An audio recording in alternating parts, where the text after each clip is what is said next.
终究还是炸大坝了。在6月5号凌晨2点的消息，位于乌南赫尔松州第聂伯河下游的卡霍夫卡水坝被炸毁。根据当时流传的视频看，大坝中间的决口足有100余米宽，洪水是一泻而下。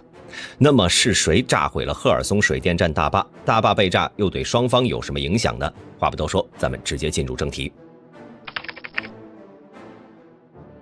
说实话听到卡霍夫卡水坝被炸的消息，大兵的心猛一沉啊！最糟糕的事情还是出现了，因为这不是一般的水坝。卡霍夫卡水坝坐落于第聂伯河下游，建于上世纪50年代的苏联时期。大坝高约30米，长3.2公里，横跨第聂伯河，背后的水库容积180亿立方米，相当于230多个日月潭，是乌克兰最大的水坝。另外呢，欧洲最大的核电站扎波罗热核电站用的冷却水也是由这个水库提供的，因此大坝被炸毁，不仅会对水库附近和下游地区造成严重损害，同时赫尔松、扎波罗热等州未来6到12个月的供水用电也将面临困难。更危险的是，扎波罗热核电站很有可能因为缺少冷却水而出问题，其灾难性可能远超切尔诺贝利和福岛核电站事件。就综合后果来看，本次大坝被毁受影响范围非常大。那么问题来了，是谁这么丧心病狂，不顾洪水滔天呢？在6号凌晨事件发生后，俄乌双方均表示水电站所遭受的破坏非常严重，恢复工作将近乎重建。不过对于是谁干的，俄乌双方是各执一词。俄方称是乌军使用风暴阴影巡航导弹对卡霍夫卡水电站大坝进行了打击，这是乌军夏季反攻的子计划。他们想通过此事切断克里米亚的供水系统，让俄军处于长期被动。乌方则认为卡霍夫卡水坝是被俄军从内部轮机式炸毁的，目的是阻延乌军渡过第聂伯河，延缓他们对南岸的攻势。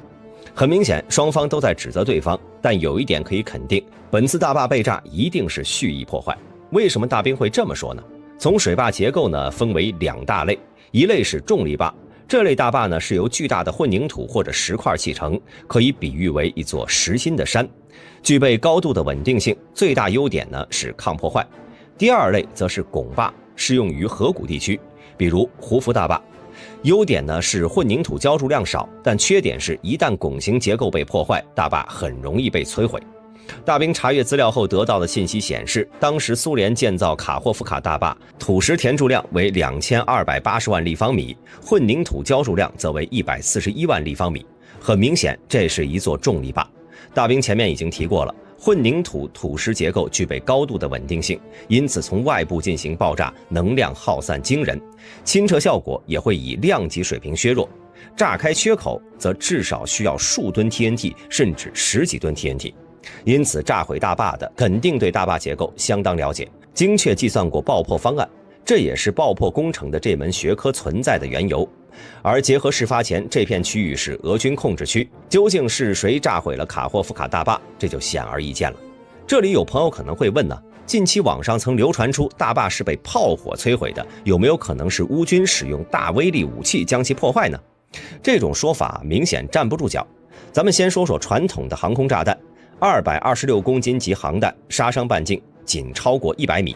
，907公斤级航弹杀伤半径则可以达到200到300米。虽然这类弹药威力很大，但并不擅长对混凝土进行侵彻。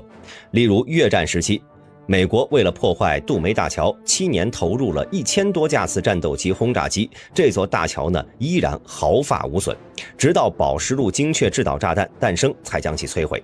值得注意的是，当时美军之所以能成功，也是建立在有4架 F4G 野鼬鼠电子战机配合，以及负责主攻的4架战轰机投掷了22枚炸弹，其中呢有16枚都精准的命中，才摧毁了杜梅大桥。显然这种能力目前乌军呢还不具备。接着咱们再来说传闻中乌军通过火箭弹、炮弹摧毁的说法。这2种武器中呢，乌军能拿得出手的显然是海马斯了，因为它的精度比炮弹高出很多。但 M142 火箭弹154公斤重的弹头与航弹相比，威力明显更弱。这种当量的武器打击大坝这种混凝土目标，纯粹是来刮痧的，仅能破坏表面，例如之前克里米亚大桥的火箭弹坑。再来呢是钻地弹，普通的钻地弹说白了也就是普通航弹的改进版，主要是改变了延迟爆炸和弹体设计，适合外实内空的目标。炸碉堡可以，普通当量的钻地弹药对实心混凝土土石结构一样是无能为力。当然，美军的钻地神器 GBU 武器除外，但这种武器成本太高了，而且在俄乌战场上也用不着这种装备，因此乌军从哪儿搞来呢？难不成去偷吗？至于大当量攻击弹药，例如 GBU-43 炸弹之母、洲际弹道导弹、核弹等武器，也是可以摧毁卡霍夫卡大坝的。但是这些武器乌军还是没有。从上述武器分类来看呢，想要通过热武器从外部摧毁大坝，只有投掷巨型炸弹或者通过洲际弹道导弹、核弹等装备。美国是有这个能力，但他们为什么要这么做呢？乌军也一样，虽然他们没有这个能力，但卡霍夫卡大坝是谁的？是他们自己的呀。而且从最近的战场局势看呢，乌军已经开始有进攻的迹象了。俄国防部曾在5号凌晨通报称，乌军在顿巴斯前线5个地区向俄军发起了攻击。此时他们把南线最重要的大坝给炸了，那岂不是自己拖自己后腿？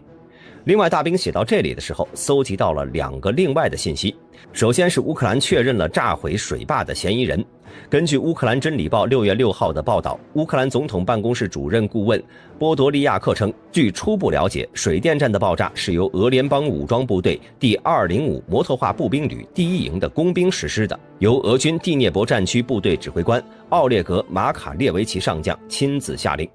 第2个信息则是卡霍夫卡水库的异常水位。在水坝被炸前呢，俄军通过关闭闸门，导致水库水位上升到了创纪录的175米。上游的大量放水让大坝处于高水位，本身就是炸坝的前置条件，因此俄军炸坝其实是有充分动机的。那么炸毁大坝对俄军有什么好处呢？从现阶段的战况来看，大坝被炸毁的最大好处是可以淹没乌军从4月份开始在第聂伯河南岸湿地建立的前进基地，从而预防乌军借此地向克里米亚半岛反攻。具体怎么打，大兵在这期影片中提过。简单来说呢，就是乌军可能会分成2股力量，从扎波罗热西部和赫尔松东部朝着克里米亚方向推进。其中呢，扎波罗热方向作为主攻部队，一部分部队强渡第聂伯河之后，配合西部部队会顺势拿下位于扎波罗热核电站，之后集中力量攻下托克马克后，再兵分2路，向梅利托波尔和奥里西夫卡继续进攻。拿下这2块区域后呢，乌军便可以切断克里米亚和俄军之间的补给线了。在这种前提下，乌军也可以从梅利托波尔慢慢向赫尔松地区推进，逐步蚕食俄军的有生力量。而在大坝被炸毁的前提下呢，这种进攻方法显然无法进行了，毕竟在第聂伯河河水退却后，沼泽面积会更大。历史上1941年8月，德军向苏联进攻时，他们曾炸毁过一次第聂伯河上的大坝，减缓了德军攻势。这次或许是故技重施。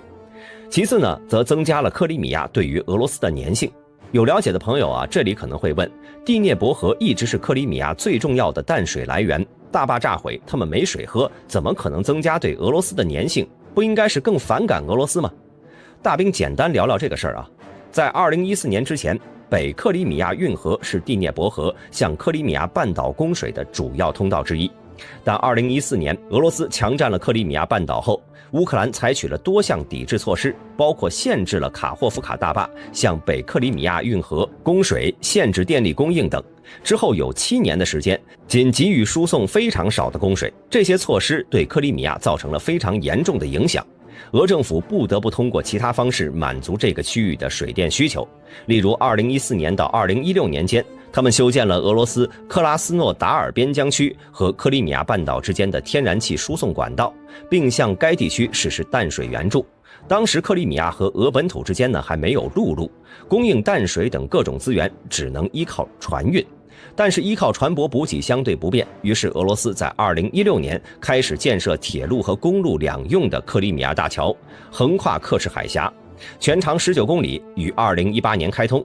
此后呢，俄罗斯向克里米亚供应淡水等补给便方便了很多。之所以大兵要细聊这个事儿，是因为对于俄罗斯而言，他们在2014年夺取这片区域后，投入了大量的财力物力对其进行建设，如果丢了，那真的是亏大发了。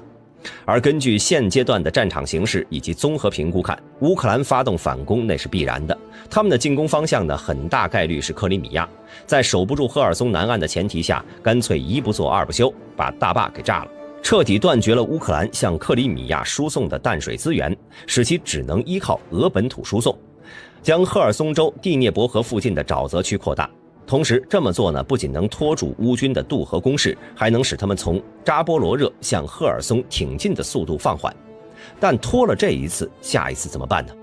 要知道，苏军1941年8月炸毁了第聂伯河水坝，只是减缓了德军前进的步伐，并没有成功阻止。而俄军呢，选择炸坝之后，他们防守俄占克里米亚、俄占赫尔松州和俄占扎波罗热州的第一道防线被彻底摧毁。大量原本是用于防守第聂伯河南岸的战壕和装备被淹，当然这也有可能是俄罗斯苦肉计的一部分，目的呢在于让各国不再支持乌克兰。